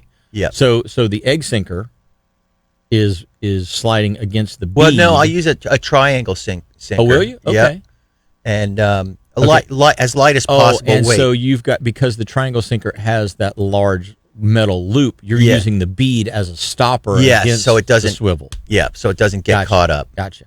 Okay. And the idea is that sinker's just going to bury itself in the sand, and then your bait's just going to be swimming Next to it. next to it. Okay. So instead of an egg sinker, which would roll in the surf, Right. you're using a standard pyramid style. You're just rigging it the same way that you would a sliding sinker or fish finder Correct. style rig. Correct. Now, do you ever rig it like a knocker rig where the weight would be between the swivel and the hook? Or is it always a sliding sinker rig? It's a weight sliding above the sinker. swivel? Yeah, weight above the swivel. Okay. Pretty much standard. Okay. And then, the pompano rig is a different rig. When I'm fishing for pompano, 2 or 3 hook, gold hooks, and that's where the sinker's on the end of the rig. Yeah. Typical Yeah. pompano, Right. surf style, Yep. 2-drop or 3-drop Yep. type rig. And you want to use as light a weight as possible. And most important thing is setting your drag right, too, because a lot of people think they got to crank the drag down. With snook, you want to have a loose drag because you want him to pick that thing up and swallow it. And then what happens when he finally figures out he's hooked, that little hook comes right up and gets caught right in his jawbone. Yep, And right in then the corner of the jaw. once you've hooked them in the corner of the jaw, they're not coming off unless they break the line. Well, and what you just mentioned, for guys that don't do a lot of snook fishing, let's say you've recently moved here and you're a smallmouth, largemouth kind of a bass fisherman. Lock down, drag, don't let the fish run. That does not work with snook no. at all. And there's 2 reasons why. One, he's going to break something. He's going to break the hook. He's going to break the leader. He's going to break the knot at the main line. He's going to break something. Mm-hmm. There has to be some forgiveness, some cushioning. So looser drag. 2, if you're using 30 or 40 pound test leader, you can use a little more drag. Correct. What's going to happen is that hook is wrapped around the jaw mouth, the corner of the jaw coming out of his mouth, and it's going to rub along the side of his face and up to his back. So you're chafing across that gill raker, that sharp edge on the outside of his gill plate. You're chafing on that. And so 30 or 40 pound test will take more chafing than 15 or 20 pound test will. So in the case of using that light of a leader, it's even more imperative that you back off on your drag and let that fish run and not let that chafe occur, because anything that chafes against that gill plate is going to cut. Yeah. It's like a knife. And so that's one of the things that you really have to balance is your drag pressure versus your leader size, so that you don't lose the fish once you've hooked it. And it makes for a much more fun fight when you can't really put too much pressure on the fish. So you have to use the waves to, get the fish to come in with the surf. And then, sometimes you're fighting the fish for 20 minutes because you only got 15-pound test on there. So, and it makes it much more fun. And you may walk a quarter mile down the beach trying to get that fish in. Well, and that is another great example of why you can run light drag. Mm-hmm. There's no structure. There's nothing for them to break you off on.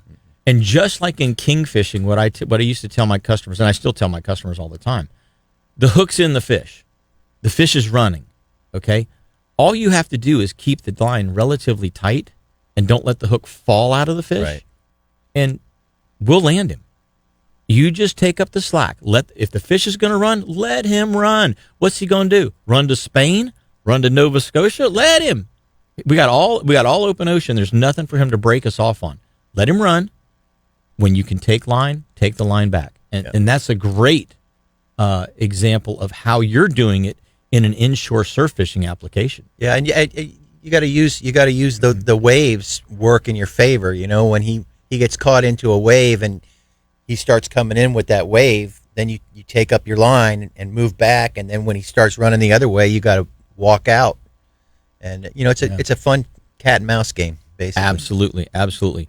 Okay, so that's the rod, reel, line, and end rig, depending on the species you're chasing. When we get back, let's go a little bit more in depth on specific types of baits and specific type of fish that you're catching with those. Okay. Sound good? Yep. Hey, guys and gals, we're going to be right back with a whole lot more with Captain Greg Lund and myself, Jim Ross, after these messages.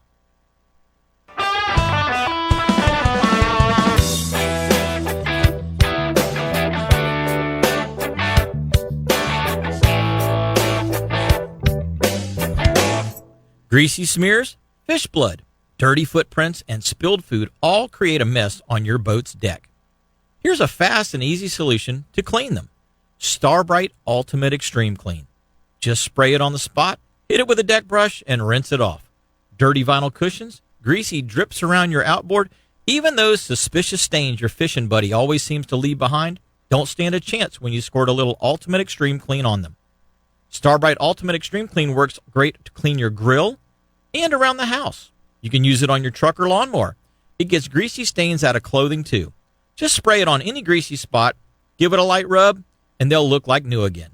Make sure you pick up some Starbright Ultimate Extreme Clean and lose those greasy stains today. If you listen to this show, you know Captain Jim Ross is one of the top light tackle charter fishing captains here in Florida. Jim's been fishing these waters on the Space Coast his whole life and has been a full-time captain for almost 30 years.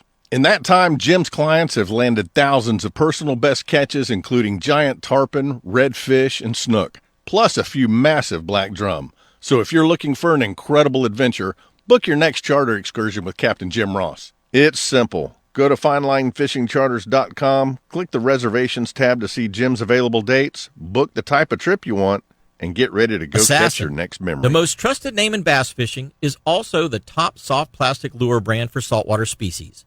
Sea trout, tarpon, redfish, and snook can't resist a saltwater assassin 4-inch sea shad. Its amazing swimming action sets the bar for swim bait designs. Others continue to try, but no one has been able to replicate the action of this incredible minnow-style lure. But Assassin has other proven designs.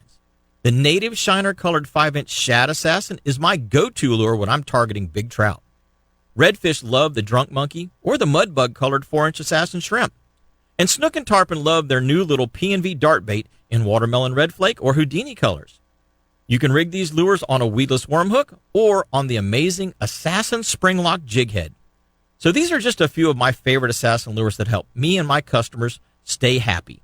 Check out what top professional anglers have known for years. Assassin lures simply catch more fish. Stop in your local tackle store or go to bassassassin.com to check out this incredible lure for yourself.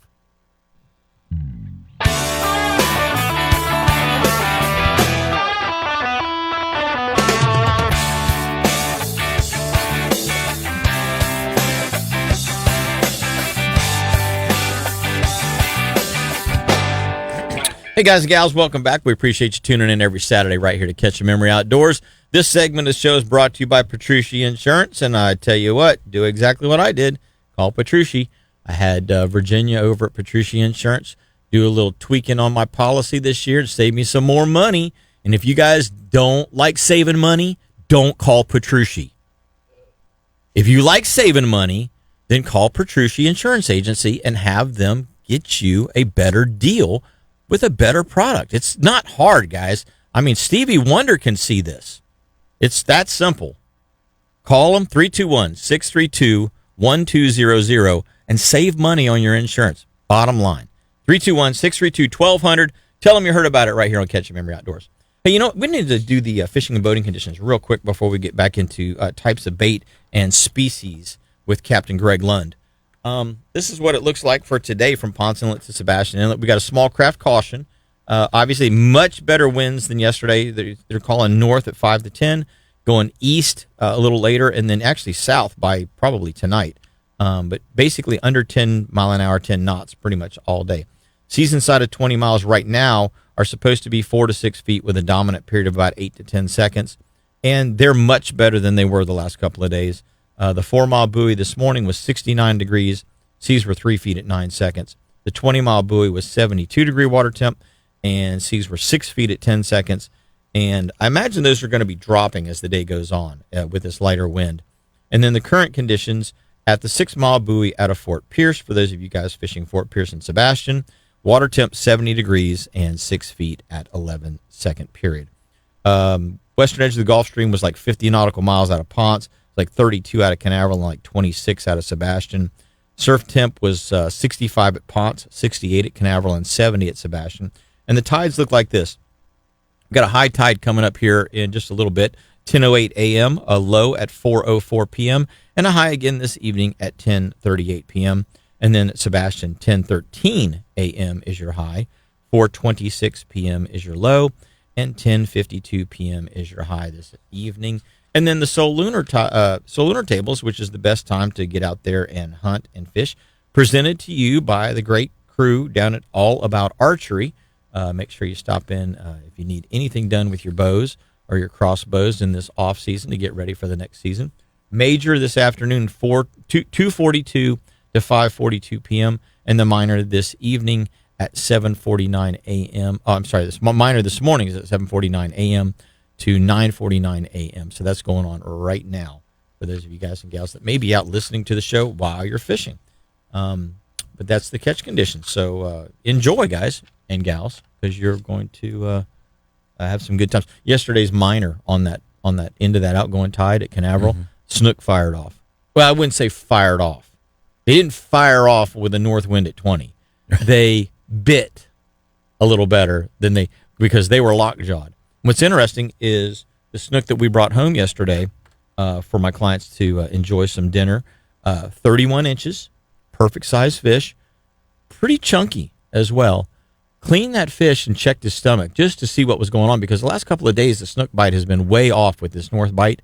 Zero. Absolutely nothing in its intestines or stomach. So they're sitting there just waiting for it to warm back up, get some sunshine, get something other than north at 20 to 25 knot winds, and then they'll start eating again. So I imagine today and tomorrow, probably even Monday, much better snook days than what we've seen here in the last 3 to 4 days before today. So that's my recommendation. Check out that minor on the low tide this afternoon, and I think you're going to have a pretty good time with that. Greg, speaking of tides, before we go to bait, Mm-hmm. do you like a low tide, high tide, outgoing, incoming? What is there a preferred tide for you? Yeah, my preferred tide is the last 2 hours of the incoming and the first hour of the outgoing. Seems to be where the bite is a lot of the time. And sometimes the dead low tide works too.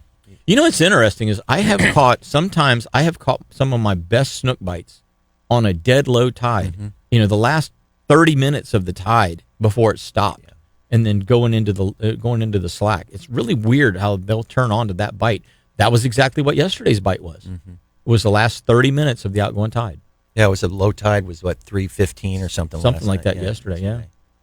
But I like the incoming tide. In come the tide, in come the fish. That's my theory. It seems to work. Gotcha. So, obviously there's more water on those first and second sandbars. There's more water in those troughs. Those fish feel more comfortable at that time. There's more water for them to work through, no matter what type of bait fish they're chasing. The bait fish are going to come closer to the beach. So you get everything comes into the same proximity, and the magic starts to happen. Yep. Talking about baits, if you're going to go snook fishing, obviously you've mentioned the pinfish, or croakers, or mullet. How about shrimp? I never fish for snook with the shrimp. I don't know why, but it just seems that the pinfish are really hardy and they last a lot longer, and the croakers are pretty effective. But ideal mullet's my number one choice, but I always bring pinfish in case there's no mullet. And Gotcha. I bet you I've got just as many on pinfish that I have on mullet. So they're, when they're hungry, they're hungry. Now, do you trim the fins on the pinfish at all, or you just put them out there naturally? Just put them out there. Okay. Hook them in the side so I don't disturb their airflow, and cast them out there and just let them sit in that trough. Let them go to it, huh? Yep. Well, let's go take a break for just a second here. We've got Donald from Lutz on the line. Good morning, Donald. Hey, good morning, Captain Jim. Hope all is well with you. Everything's going good. How about you this morning? Excellent. Hey, I heard you talking about tides, and so I was up in Hilton Head Island 2 weeks ago, and it was a 9-foot tide swing. Yeah, they've got some tide up there. Yeah, they really do. It's crazy. So I like fishing the outgoing tide. So I like to, in my kayak, get up near a creek, right? So when the tide starts going out, it flushes all the crustaceans out, and the redfish seem to stage right outside that creek. So it's like they don't have to go anywhere for the meal. It's coming right out at them. So it's pretty cool fishery. If anybody's ever, not been up there, it's pretty special. Yeah, that type of a pattern works from basically right around Palm Coast all the way north. Is that you find the flats in the Spartina grass areas that are flooding on the higher stages of the tide, and as the water comes out and the water drops out of the Spartina and off of the oysters as well, and then down just onto the mud flats, those fish do sit in those main thoroughfares, those main ICW, or those larger areas, and they just stage right there waiting for stuff to come to them. Yeah, absolutely. I love that, especially sitting in the kayak. So, because, it's just, no noise and just sitting there, just watching everything. And a lot of times I'll just observe, what are these fish doing, and stuff. So you try and pattern your baits to that. So pretty cool stuff. I just, next Saturday, got my kayak outing with my buddies, Dunedin Causeway to Caladesi Island and Honeymoon Island. So should have some good weather, good tides. How has that area been? I haven't fished Caladesi in a while, and Honeymoon in a while. How is that area? They had lost a lot of the grass, and it was a lot of devastation that kind of happened over there after some of the hurricanes and stuff. Is that area coming back?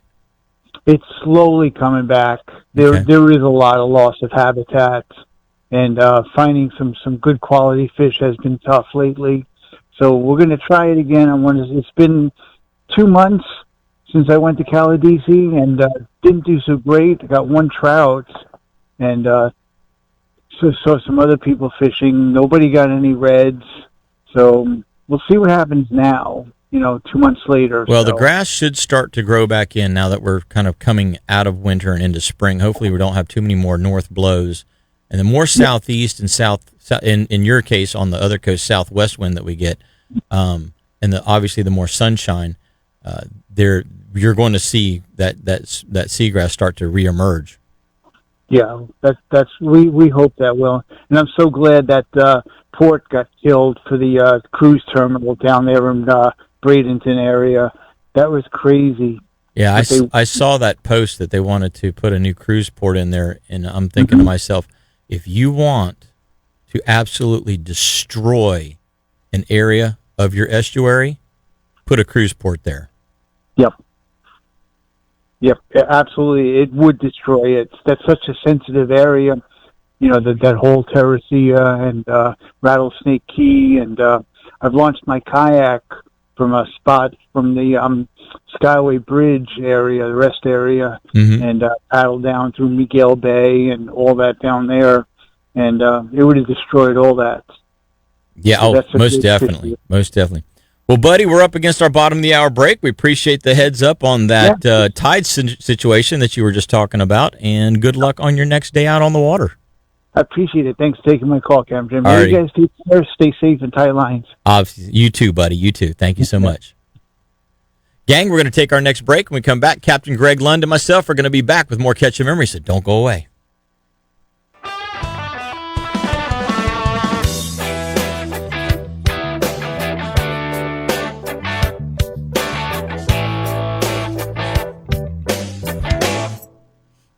Hey guys, Captain Blair Wiggins here. I'm sure you're aware of the ongoing projects out there that are aimed at restoring seagrass and water quality in the Indian River Lagoon system. Well, here's one that I'm proud to have played a role in getting started, the Indian River Lagoon Clam Restoration Project. I collaborated with Whitney Labs, CCA, the FWC, and many other partners to implement this clam restoration project right here on Florida's East Coast. I would love for every one of you to get involved with this program. Your $20 donation will put 200 clams back into our lagoons. As they grow, these 200 clams will filter over 1 million gallons of lagoon water per year, greatly impacting the health of our local waters. Your contributions are tax deductible, so please help our lagoon by donating $20, $50, $100 or more to this cause. You can make your donation online at IndianRiverClamProject.org/support. Again, that's IndianRiverClamProject.org/support. And on behalf of myself and our waters in the lagoon, we thank you. Sunrise Marina Bait and Tackle Shop. They've been serving Brevard County anglers for over 25 years. Sunrise has all of the gear that you hardcore anglers need for a productive day on the water, and they've got frozen baits like ballyhoo, sardines, squid, and more. Plus, Sunrise Marina has a great selection of live baits, shrimp, pinfish, croakers, mud minnows, fiddler crabs, and a whole lot more.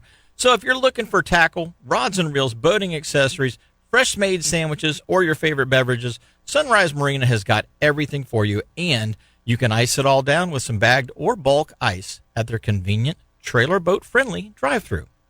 Sunrise Marina also stocks some really cool nautical gifts, as well as the performance clothing and casual clothing that anglers like you and me like to wear. Make sure you stop by Sunrise Marina before heading out before your next fishing adventure. They're easy to find right across the street from Grill's Restaurant at 505 Glen Cheek Drive in Port Canaveral.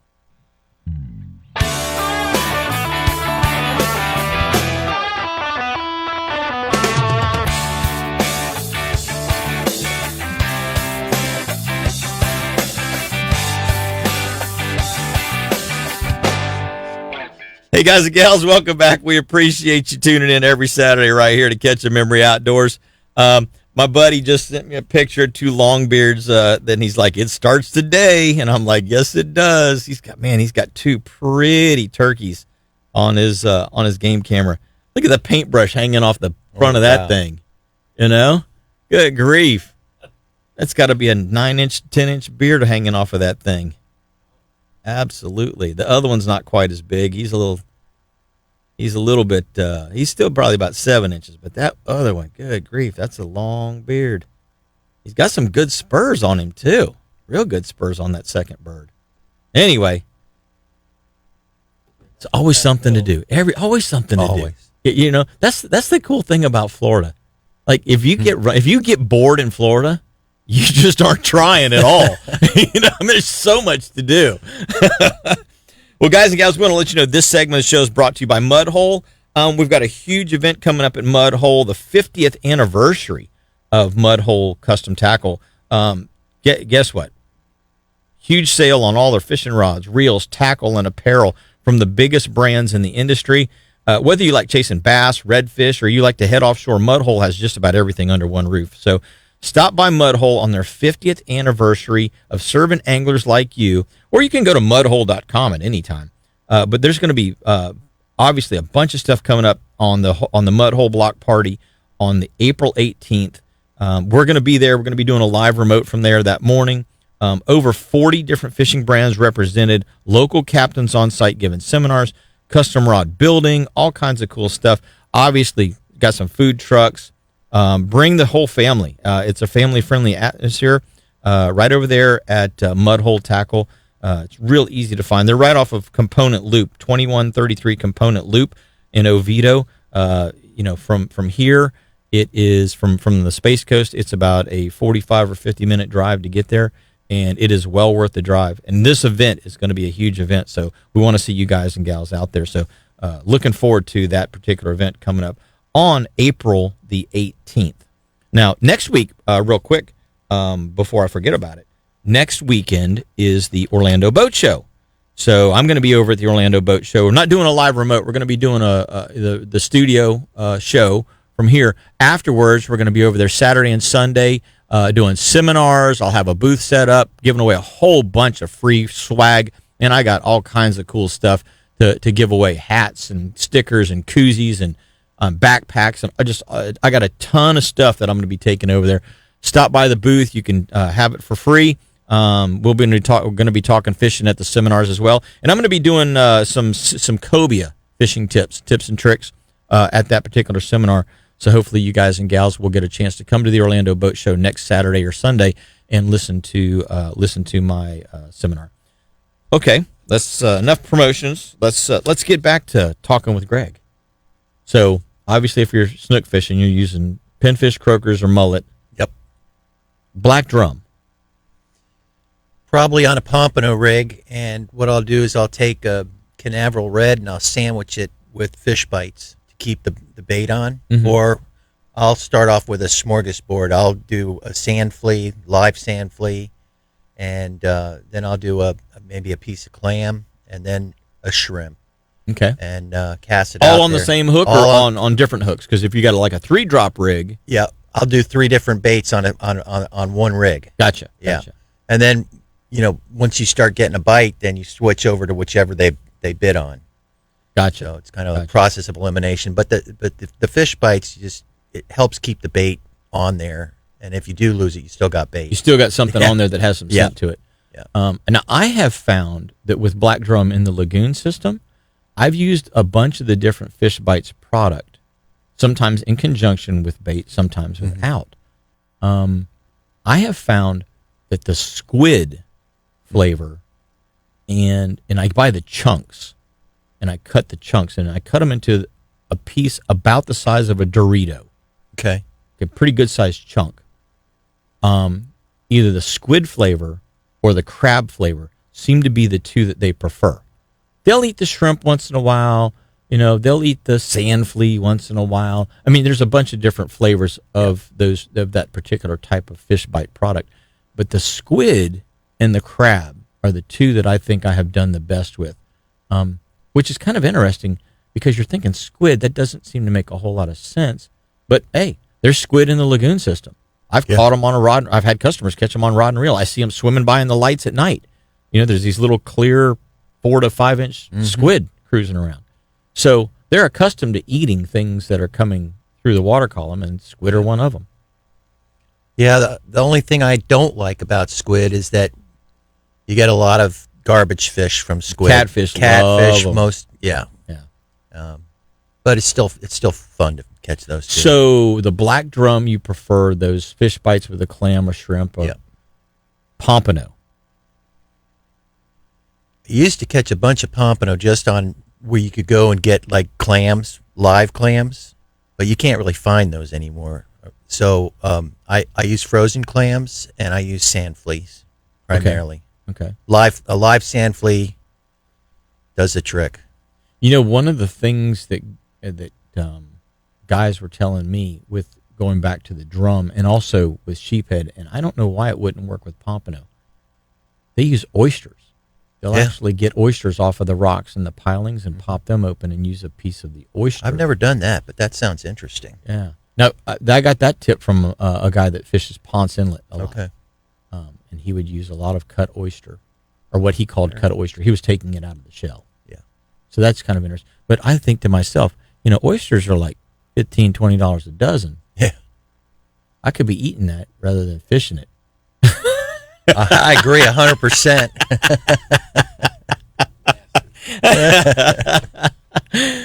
Okay. Now, do you get sheephead in the surf at all?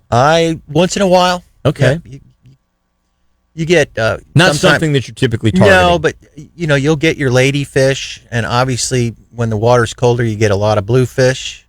There haven't been that many bluefish this year for some reason. I haven't seen that many. I have been thankful for that. Yeah. Because when They're you just buy tackle hand-picked destroyers. shrimp at $10 a dozen, and you're trying to get some triple tail to eat those things, those 10-inch bluefish will absolutely maul your $1 a piece shrimp. Oh yeah. You know, so I've been happy that we haven't had that big a bluefish run this year. And they'll chew up your tackle real quick too. Yeah, they mess your leaders up big time. Yeah. Any other fish that you specifically like to target? Well, obviously the redfish when they're running in the surf too, because I've caught a snook and a redfish at the same time, double hookup. But yeah, there's reds around, and their reds are fun. Well, most of the redfish right now are like 32, 33 inches to about 38 inches. Yeah. They're decent sized fish. Yeah, and there's a lot of snook around these parts. I'm impressed with how good the fishery is right now. Now, do you ever? So the way I snook fish or the way I beach fish, I don't have a surf rod. Right. So I just get my 7.5 foot or my 710 rod, and I just go cast. I go throw a X wrap. I cast it. I stand, ankle to shin deep in the water, and I cast it out into that first trough, and just pull it at a 45 degree. Kind of not totally parallel to the shoreline, but at a 45 degree angle. Because if you cast it at 90 degree angle, the fish are going back and forth parallel with the beach, and your intersection of your 90 degree angle perpendicular to the beach, that strike zone becomes so small at that point. So I cast it a 45 away from the beach and then pull it back through the trough. And I catch a lot of mine on X-Wraps. I use the X-Wrap 10 and the X-Wrap 12 a lot. But I'll tell you, one of the best baits that I've used in Cocoa Beach is the Magic Grass colored 4-inch saltwater assassin sea shad on a 1/4 to a 3/8 ounce jig head. If it's a little rougher, 1/2 ounce jig head. But the Magic Grass color, it makes no sense to me whatsoever why they eat this thing. Because it's purple and green.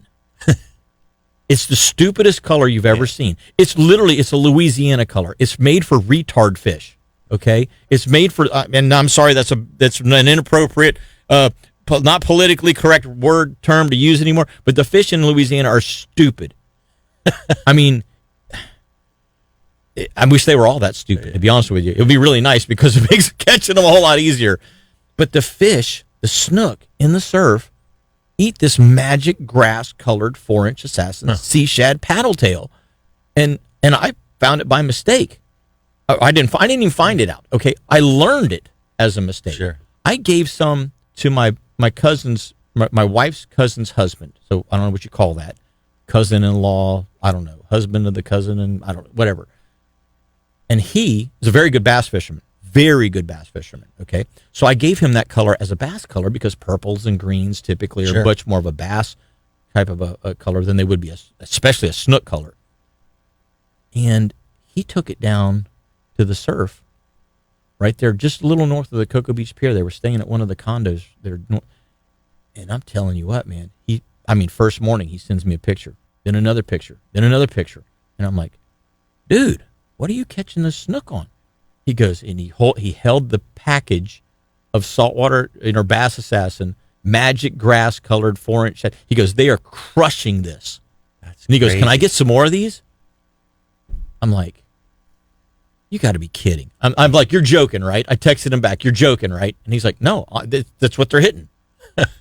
And so by mistake, by whatever, I would have never chosen that color, ever. That would be like the second to last color that I would have chosen if you would have ever asked me what color assassin to use for a snook.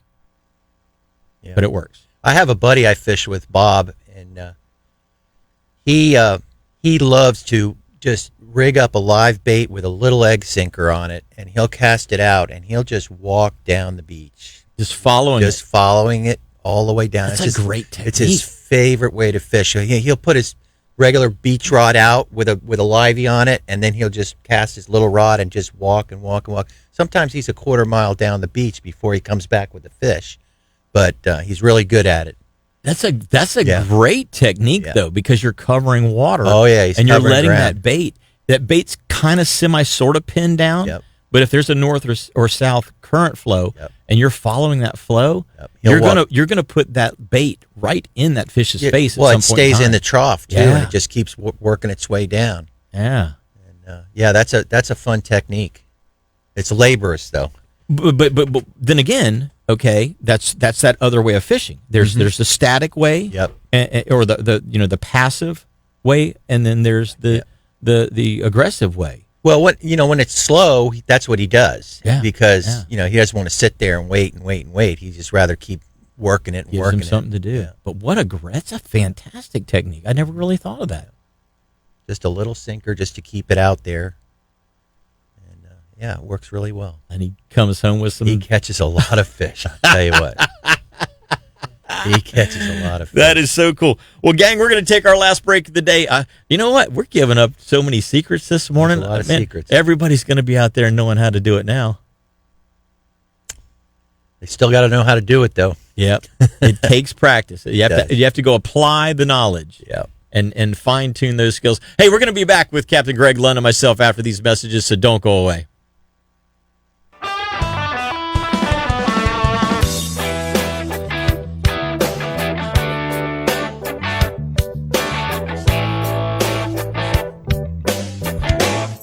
StarTron enzyme fuel treatment makes all engines run stronger, smoother, and helps them get better fuel economy.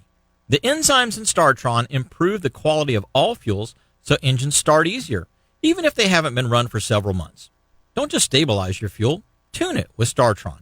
StarTron enzyme fuel treatment can also be used in 2- and 4-stroke engines, trucks, lawnmowers, generators, motorcycles, 4-wheelers, basically anything that runs on gas. You can also get StarTron diesel fuel treatment for your truck, boat, or tractor, or construction equipment. If you want to fuel more power, tune your fuel with StarTron. Is your home under attack from pests or termites? Or have furry wildlife made themselves way too comfortable in your attic? At Integrity Pest Management, they specialize in getting rid of pests, termites, and wildlife safely and effectively. With years of experience and commitment to integrity, they protect your home from unwanted invaders using eco-friendly and efficient solutions. Don't wait for the damage to pile up. Call Integrity Pest Management today for a free inspection and let them restore peace and security to your home. Call 321-637-1199 or visit them at integritypestmanagement.com. Integrity Pest Management, where your home's safety and your peace of mind are their top priority.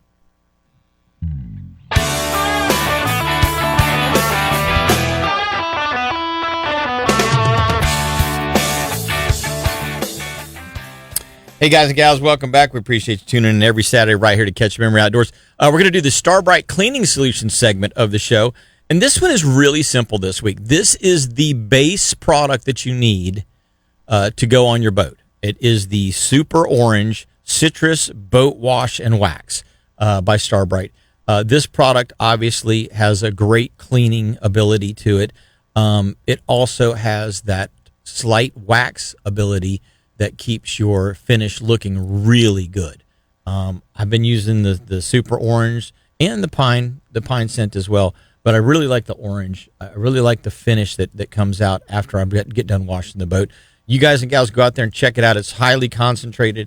I mean, I take it, I put just a little bit in put a quarter of a container in a spray bottle and fill the rest with water. And then I just spray it on the deck instead of like putting it in a bucket or anything like that, because I don't like dragging a bucket around the boat.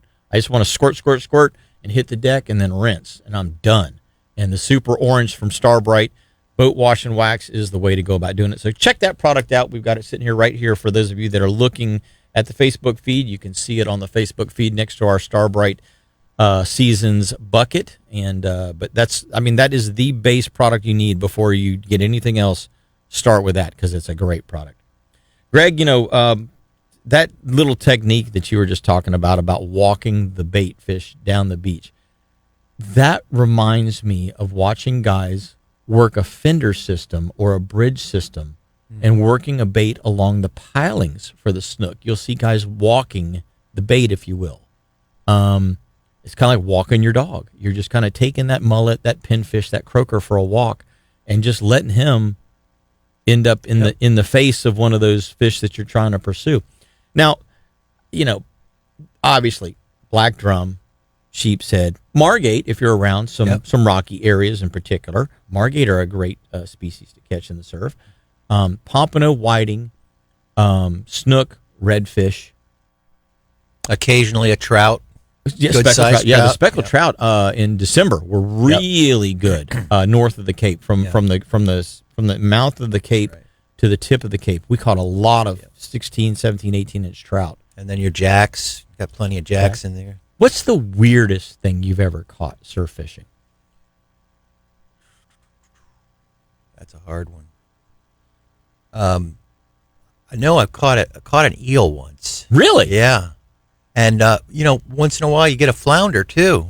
Yeah. In the surf, but an eel. What did the eel hit? Do you remember? It was on a pompano rig.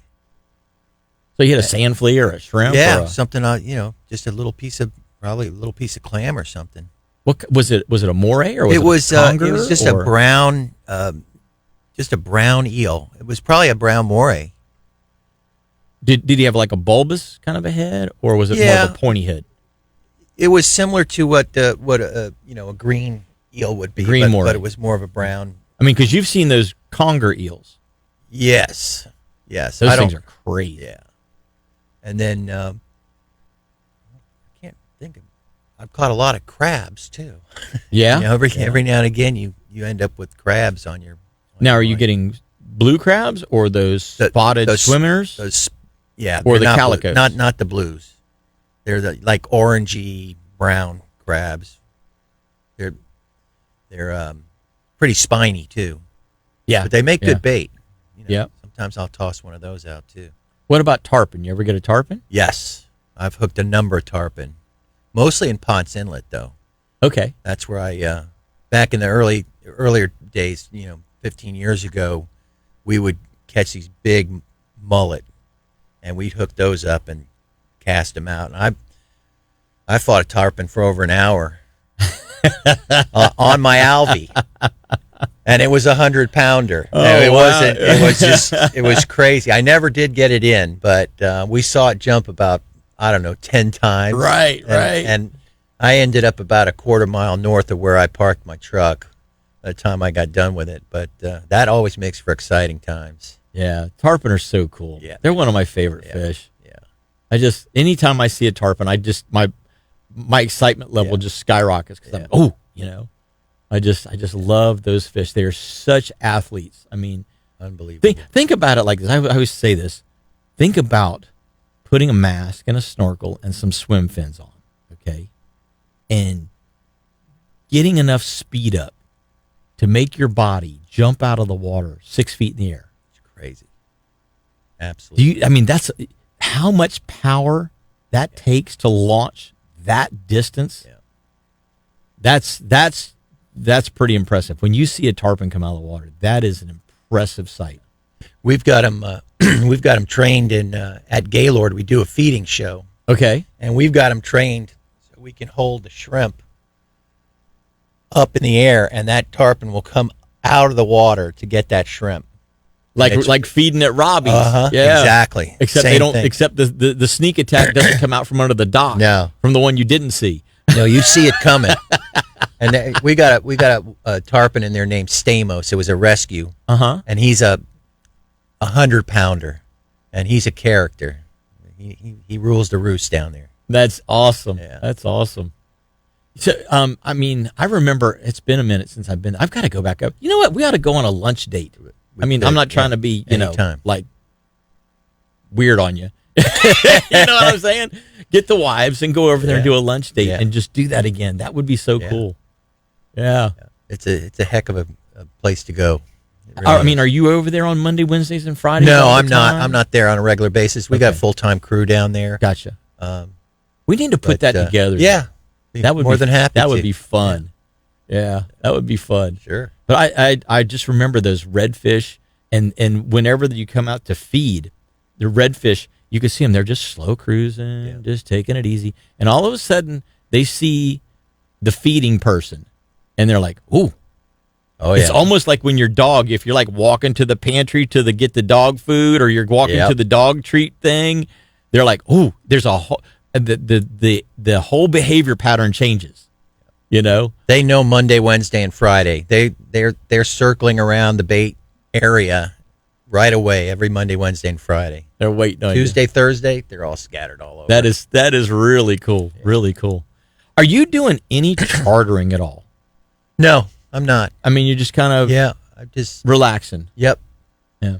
I really enjoyed going through captain school, and I've had ambitions to maybe do some chartering, and I just decided not to.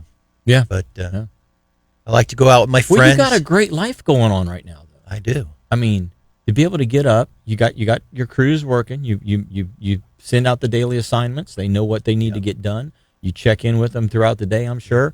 And then obviously you get to go run the beach, check out the surf line. Yep. And like you say, compared to offshore fishing, when packs of ballyhoo are $15 and $18 a pack, and gas is $5 a gallon at the marina, you can be a $400 or $500 day very easily. Where biking down the beach is a $5 day. Catch my own bait. Doesn't cost me any money. I'll get up, hit the sunrise, fish for, if nothing's happening by 8:30, 9, I'm done. And then I might go back in the afternoon when the tide changes. We got about 3 minutes. Let's talk about, in that 3-minute segment, let's talk about keeping baits happy, keeping them lively, because you turned me on to some products that have really helped me keep my baits very, very alive in my bait well overnight in my boat or in my bucket.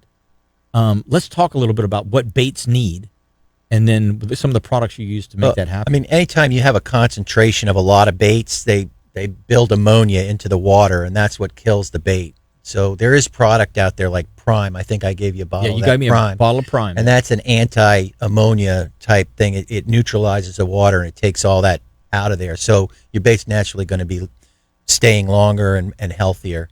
But with the live baits, you just have to have a really good aerator and make sure that you change your water when you're on the beach. Like when I get to the beach, I take it from the canal, and I'll immediately just go get fresh seawater, and I'll change that seawater out even with the aerator going. I use an aerator stone that's the size of a baseball. Yeah.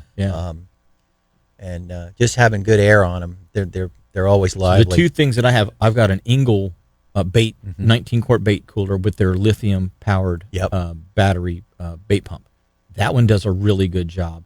Put that Prime in there. So if I've got shrimp or whatever I've got in there, that really keeps them so happy. Keeping them cool also is one of the things, because cooler water holds more oxygen. Yes. So I keep the water cool. I put a frozen water bottle in there with them. But in my bait well, in my boat, I bought a double outlet home-style aerator pump that I plug in every night that I've got bait left over. And I've got, like you say, 2 big round stones, about the size of tennis balls that I use, and I put 2 of them in there. And I don't think you can pump too much oxygen to bait. I've put it all the way on high, where it's literally boiling. The bubbles are boiling out of the water. And it doesn't ever seem like you can give them too much. Yeah, you can't give them enough oxygen. Yeah. But lively baits attract fish. I mean, there's no doubt about it. Absolutely. So, well, guys and gals, Captain Greg Lund, obviously, he's not going to be taking you guys out on a charter anytime soon. He's enjoying life as it is, but hopefully you learned a lot from him today. I always learn a lot when I talk to Greg because of his background knowledge in the fish tank and the aquariums. Go check out Greg's, huge success project over at the Gaylord Palms with that indoor lagoon that you have over there. And hopefully some of the surf tips helped as well. Buddy, thank you so much for being on the show. Thanks for having today. me on. I appreciate it. Absolutely an awesome show. And we'll have to do it again sometime. All right. All right, bud. Well, until next week, guys and gals, do exactly what me and Greg are going to do. Get out there and catch yourselves a memory.